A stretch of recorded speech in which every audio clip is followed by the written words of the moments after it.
मलका तरन्नुम नूर जहां का वो गीत जिसने भारत में आग लगा दी, दरअसल एक ऐसा नगमा था जो वक्त की हुदूद से बाहर निकल गया। ये सिर्फ चंद सरों और लफ्जों का मजमुआ नहीं था, बल्कि एक जिंदा एहसास था जो सुनने वाले के दिल में उतर जाता था।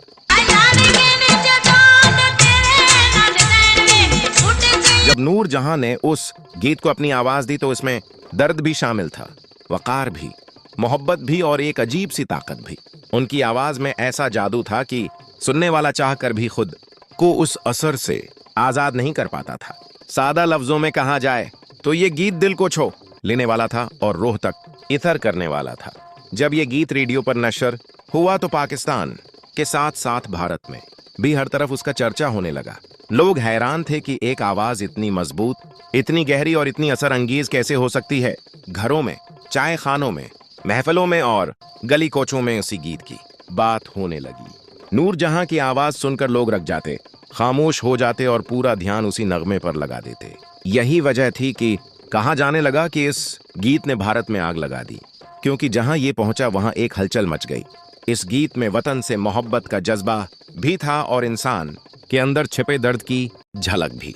नूर जहां ने उसे उस अंदाज में गाया कि हर लफ्ज जिंदा महसूस होता था। इनका अंदाज ऐसा था जैसे वो गीत को पढ़ नहीं रहे बल्कि खुद इस कहानी का हिस्सा बन गई हूं। यही सच्चाई और खुलूस इस गीत की असल ताकत थी। सरहद के उस पार भी लोगों ने माना कि ऐसी आवाज बार बार पैदा नहीं होती। आज इतने साल गुजर जाने के बाद भी जब ये गीत सुना जाता है तो वही कैफियत लौट आती है। दिल भारी हो जाता है, आंखें नम हो जाती हैं और इंसान एक लम्हे के लिए सब कुछ भूलकर उसी आवाज में खो जाता है। नई नस्ल भी उस गीत को सुनती है तो उसके असर से इनकार नहीं कर पाती। यही नूर जहां की अजमत है कि उनकी आवाज वक्त के साथ पुरानी नहीं हुई बल्कि और ज्यादा कीमती हो गई।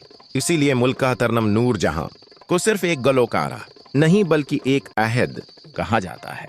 इनका ये गीत आज भी जिंदा है, आज भी सुना जाता है और आज भी दिलों में आग लगा देता है।